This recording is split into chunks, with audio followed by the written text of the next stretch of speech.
प्रिय साथियों नमस्कार। आइए सुनते हैं उदय भाग 9 आपके अपने कृष्णपाल के स्वर में।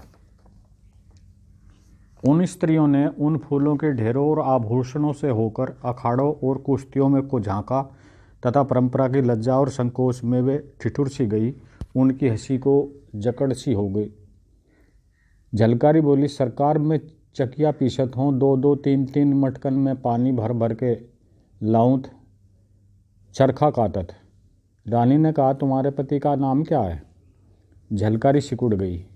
बक्सिन ने तपाक से कहा, आज हम लोग आपस में कुमकुम रोरी लगाते समय एक दूसरे से पति का नाम पूछेंगे ही। झलकारी को भी बताना पड़ेगा उस समय। परंतु वह नखरे के साथ दूसरी स्त्री की ओर देखने लगी। रानी ने हंसकर पूछा, परंतु क्या बक्सिन जो? बक्सिन ने उत्तर दिया, सरकार बड़े काम पहले राजा से आरंभ होते हैं। आज के उत्सव की परिपाटी में रिवाज के अनुसार सबको अपने अपने पति का नाम लेना पड़ेगा, परंतु प्रारंभ कौन करेगा? क्या यह भी हम लोगों को ही बताना पड़ेगा? कुछ स्त्रियां हंस पड़ी, कुछ ताली पीट पीट कर थिरक गई। रानी की सहेलियां मुस्कुरा मुस्कुरा कर उनका मुंह देखने लगी। रानी के गोर मुख पर उषा की अरुण अरुण रेखाएं सी खिंच गई। वह मुस्कुराई जैसे एक क्षण के लिए ज्योत्सना छिटक गई हो। जरा सिर हिलाया, मानो मुक्त पवन ने फूलों से लदी फुलवारियों को लहरा दिया हो। रानी ने बक्सिन से कहा, तुमको पहले बताना होगा। सरकार हमारी महारानी है, पहले सरकार बताएंगे, पीछे हम लोग आज्ञा का पालन करेंगे। बक्सिन ने घूंघट का एक भाग होठों के पास दबाकर कहा, हरदी कुंकू के उत्सव पर सधवा स्त्रियां एक दूसरे को रोली का टीका लगाती हैं और उनको किसी न किसी बहाने अपने पति का नाम लेना पड़ता है। रानी ने कहा, बक्सिन जो अपनी बात पर दृढ़ रहना, आज्ञा पालन में आगा पीछा नहीं देखा जाता, परंतु धर्म की आज्ञा सबके ऊपर होती है सरकार। बक्सिन हठपूर्वक बोली। रानी के गोरे मुखमंडल पर फिर एक क्षण के लिए रक्तिम आभा छाई सी दे गई। बोली, बक्सिन जी याद रखना, मैं भी बहुत हैरान करूंगी। मेरी बारी आएगी तब मैं तुम्हें देखूंगी। बक्सिन ने प्रश्न किया, अभी तो मेरी बारी है सरकार, बताइए महादेव जी के कितने नाम हैं? रानी ने अपने विशाल नेत्र जरा झुकाए, गला साफ किया, बोली, शिव शंकर भोलानाथ शंभु गिरजापति। सरकार को तो पूरा कोश याद है। अब यह बताइए कि महादेव जी के जटाजूट में से क्या निकला है? सर्प, रुद्राक्ष? जी नहीं सरकार। किसकी तपस्या करने पर किसको महादेव बाबा ने अपनी जटाओं में छिपाया और कौन वहां से निकलकर हिमाचल से बहकर इस देश को पवित्र करने के लिए आया? ब्रह्मरथ के नीचे किसका महान सुहानापन है? गंगा का? यकायक लक्ष्मीबाई से के मुंह से निकल पड़ा। उपस्थित स्त्रियां हर्ष के मारे उन्मत्त हो उठी, नाचने लगी, गाने लगी। झलकारी ने तो अपने बुंदेलखंडी नृत्य में अपने को बिसरा सा दिया। रानी उस प्रमोद में गोरी की प्रतिमा की और विनीत कृतज्ञता की दृष्टि देखने लगी। प्रमोद की इस थिरकन का वातावरण जब कुछ स्थिर हुआ, रानी ने आनंद विभोर बक्सिंज का हाथ पकड़ लिया। कहा, बक्सिंजू सावधान हो जाओ, अब तुम्हारी बारी आई। बक्सिन के मुंह से गुलाल सा निखर गया। नतमस्तक होकर बोली, सरकार अभी यहाँ बड़े बड़े मंत्रियों और दीवानों की स्त्रियां में बहुएं हैं, हम लोग तो सरकार की सेना में केवल बक्सी ही हैं।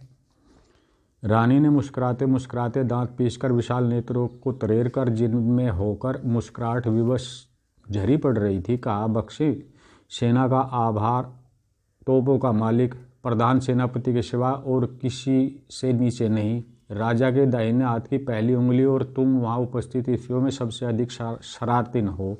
मेरे सवालों का जवाब दो। बक्सिन ने अपनी मुख मुद्रा पर गंभीरता, क्षोभ और अनमनेपन की छाप बिठानी चाहिए, परंतु लाज से बिखरी हुई चेहरे की गुलाली में से हंसी बरबस फूट पड़ रही थी। बक्सिन बोली, सरकार की कलाई इतनी प्रबल है कि मेरा तो हाथ ही टूटा जा रहा है। रानी ने कहा, तुम्हारी कलाई भी इतनी ही मजबूत बनवाऊंगी। बात न बनाओ, मेरे सवाल का जवाब दो। बोलो, मेरे पुरखे के नाम याद हैं? बक्सिन संभल गई। उसने सोचा, मार्के का प्रश्न अभी दूर है। बोली, हाँ सरकार, जिनकी सेवा में युग बीत गए उनके नाम हम लोग कैसे भूल सकते हैं? बताओ मेरे ससुर का नाम। रानी ने मुस्कुराते हुए दृढ़तापूर्वक कहा। चतुर बक्सिन गड़बड़ा गई। उसके मुंह से निकल गया, भाऊ साहब। बख्शिन के पति का नाम लाला भाऊ था। रानी ने हंसकर बख्शिन का हाथ छोड़ दिया। उपस्थित स्त्रियां खिलखिलाकर हंस पड़ी। बख्शिन को अपने पति का नाम बताना तो था, परंतु वह रानी को थोड़ा परेशान करके ही बताना चाहती थी, लेकिन रानी ने अनायास ही बख्शिन को परास्त कर दिया। इसके उपरांत रानी ने चुलबुली झलकारी को बुलाया। उसके पति का वहाँ किसी को नाम नहीं मालूम था, इसलिए बहानों की गुंजाइश न थी। रानी ने सीधे ही पूछा, तुम्हारे पति का नाम? झलकारी ने पति का नाम पूर्ण था, पति का नाम बताने के लिए व्यग्र थी, परंतु उत्सव की रंगत बढ़ाने के लिए उसने जरा सोच विचार कर एक ढंग निकाला। बोली, सरकार, चंदा पूर्णमासी को ही पूरी पूरी दिखाते न। रानी ने हंसकर कहा, हो, पहले से ही अरसट्टे में फिसल गई, पूर्ण नाम है। झलकारी झेंप गई, चतुराई विफल हुई, हंस पड़ी। इस प्रकार हंसते खेलते और नाचते गाते स्त्रियों का उत्सव अपने समय पर समाप्त हुआ। अंत में रानी ने स्त्रियों से एक भीख सी मांगी, तुम में से कोई बहन के बराबर हो, कोई काकी हो, कोई माई हो, कोई फूफी। फूल सदा नहीं खिलते, उनमें सुगंध भी सदा नहीं रहती, उनकी स्मृति ही मन में बसती है। नृत्य गान की भी स्मृति ही सुखदायक होती है, परंतु इन सब स्मृतियों का पोषक यह शरीर और उसके भीतर आत्मा है। उसको पुष्ट करो और प्रबल बनाओ। क्या मुझे ऐसा करने का वचन दोगी?